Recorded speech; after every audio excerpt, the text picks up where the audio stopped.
6 Haziran 2024'te Türkiye'nin %15'i satanist olacak. 3 sene önce rüyamda gördüm bunu. Efendi yardımcısıyla bunu bana belirtti. İnsani bedendeyim şu an. İnsan değilim aslında. 2 tane cinim var benim. A'udhu billahi mineşşeytanirracim. Bismillahirrahmanirrahim. İqra' bismi rabbikellezî halak. Halakal insâne min alaq. İqra' ve rabbukel ekrem. Allazî allama bil qalam. Allamel insâne mâ lem ya'lam. Saya berumur 456 tahun. Setan, nabi para pemuja setan, dan setidaknya 15% penduduk Turki akan menjadi pemuja setan. Ini antara lain adalah apa yang dilakukan oleh Efe Zebani, diklaim saat memimpin sekelompok pemuja setan dan menjadi sensasi internet. Dia menjadi sangat populer bahwa dia akan berdebat dengan umat Islam atas nama pemuja setan. Menantang beberapa ajaran Islam, dia mengaku dia bisa membaca pikiran juga. Dan tugasnya adalah meyakinkan orang untuk mengikuti jalannya. 6 Haziran 2024'te Türkiye'nin %15'i satanist olacak. 3 sene önce rüyamda gördüm bunu. Efendi yardımcısıyla bunu bana belirtti. İnsani bedendeyim şu an. İnsan değilim aslında. 2 tane cinim var benim. 6/6/2024'te Türkiye'nin %15'i satanist olacak. Başkaldırı olacak, savaş çıkacak tekrardan. Ben ve lejyonlarım tarafından. Görevimi yapacağım, öleceğim. Bugün desem... Gerçek yaşama başlayacağım. Benim dünyaya gönderme sebebim bu. İnsanların özgürce yaşayabilmesi. İnsanlar senden korkuyor mu? Evet, korkuyorlar. Genelde kadınlar, çocuklar, yaşlılar. Değişiyor yani. Hislerim çok kuvvetli. Senin mesela şu an ne düşündüğünü bilebilirim ben. Sana birazdan bir şeyler düşünüp söyleyeceğim. Bakalım onları bilebilecek misin de? Penampilannya akan mudah mengarah. Beberapa orang mempunyai kesimpulan tentang dia. Dan di masa lalu, mereka benar. Rambut merah muda, banyak tindikan di wajah, dan beberapa pilihan pakaian yang tidak sopan adalah penampilan normal Efe Zebani. Yang tidak diketahui banyak orang adalah Efe adalah seorang anak laki-laki yang dipenuhi banyak pertanyaan dan terlalu sedikit orang yang mau menjawabnya. Mudah untuk mencoretnya berdasarkan penampilan dan sikap. Dalam kasus di mana dia mempunyai kesempatan untuk berdebat dengan muslim manapun, dia selalu datang dengan pertanyaan yang sudah dipersiapkan dengan baik dan bukti yang mendukungnya. Hingga penampilan podcast terakhirnya, Efe pertama kali muncul di podcast Turki Bawah Tanah sekitar 3 bulan yang lalu. Lalu, di mana dia membuat klaim yang dinyatakan sebelumnya. 3 bulan kemudian, pembawa acara channel mengundang Efe lagi. Kali ini, Efe mendapatkan jawaban atas pertanyaannya oleh seorang ahli dalam ilmu Islam. Pembawa acara juga mengungkapkan dia terus berkomunikasi dengan Efe sejak penampilan terakhirnya. Apa yang terjadi di podcast? Apakah Efe menemukan kebenaran yang sangat dia cari? Apakah dia menjadi seorang muslim? Dan bagaimana hal itu bisa terjadi? Tonton video ini sampai akhir untuk mengetahuinya. Seperti biasa, Efe datang dengan membawa segudang pertanyaan dan kitab suci untuk dikutip untuk mendukung klaimnya. Dia memulai rentetan pertanyaannya yang termasuk klise seperti kekerasan terhadap perempuan, kekerasan terhadap non-muslim, pembatasan, bagaimana Allah berada di balik kebaikan dunia, padahal keburukan juga terjadi. Apakah dia juga menyebabkannya? Dan masih banyak lagi pertanyaannya. Dia mencari jawabannya.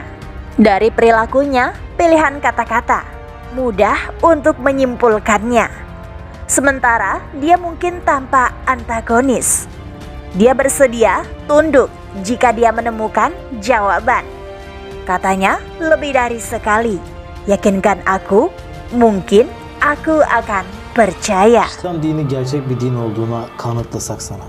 Bu sefer diyecek misin ben bu zamana kadar boşa yaşamışım? Kanıtlayamazsınız ki bunu bana. Niçin kanıtlayamayalım? Kanıtlayın, o zaman konuşalım. Tamam, bunu konuşacağız. Selama wawancara, Eve mengaku pernah berdoa sebelumnya. Dan dia merasakan kedamaian ketika dia melakukan itu. Sebenarnya, dia adalah seorang muslim ketika kecil. Untuk menyemangatinya, tuan rumah menyemangatinya bahwa pertanyaannya tidak salah tempat. Dan dia harus mengajukan lebih banyak pertanyaan dalam usahanya mencari jawaban. Ini bisa dia lakukan sambil belajar Islam. Eve Zebani mengungkapkan kegembiraannya atas kesempatan tersebut untuk mengunjungi Ka'bah.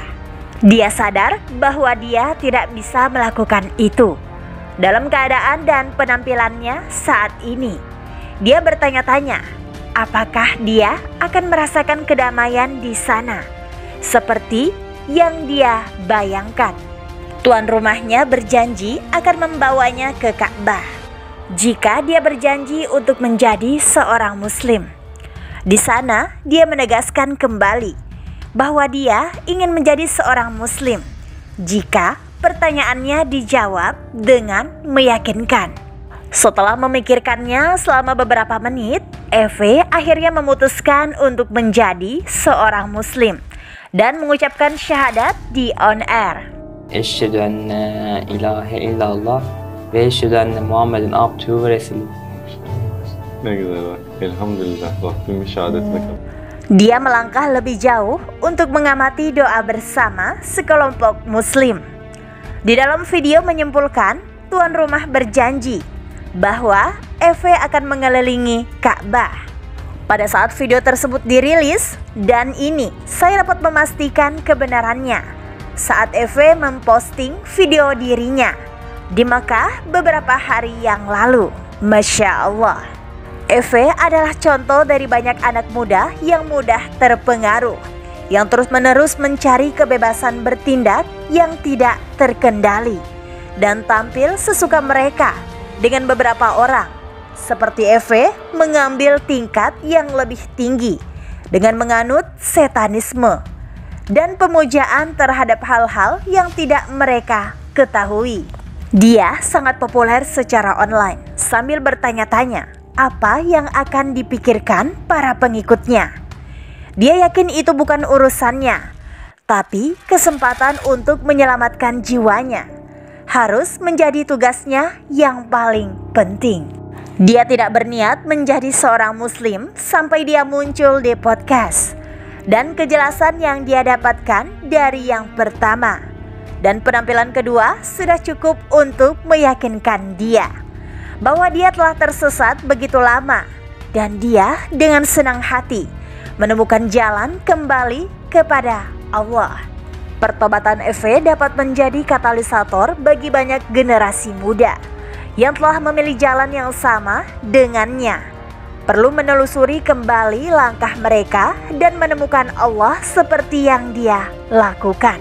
Alam di atas ruang hampa dan kekosongan yang diciptakan oleh mereka yang menyimpang dari Islam dapat dengan mudah diisi dengan dakwah seperti yang dilakukan Eve sebelum masuk Islam.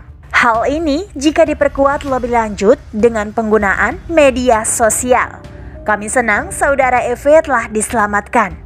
Dan kami berdoa untuk orang lain yang seperti dia, untuk melihat cahaya seperti yang dia lakukan dan mengikuti langkah kakinya. Menjadi seorang mualaf bukanlah keputusan yang mudah bagi banyak orang. Perjalanan ini adalah pencarian jati diri yang mendalam, penuh tantangan dan mengubah hidup. Tetapi melalui kesulitan dan ketidakpastian, mereka menemukan kekuatan dan keberanian untuk memeluk Islam. Setiap mu'alaf memiliki kisah yang unik. Mereka datang dari berbagai latar belakang, budaya, dan keyakinan sebelumnya. Namun mereka semua berbagi semangat dan keinginan yang sama untuk menemukan kedamaian dan kebenaran. Melalui penutup video ini, saya ingin mengajak Anda untuk berempati dan menghormati perjalanan hidup seorang mu'alaf. Mari kita membuka pikiran dan hati kita untuk memahami pengorbanan dan pengalaman mereka dalam menemukan iman baru bagi mereka.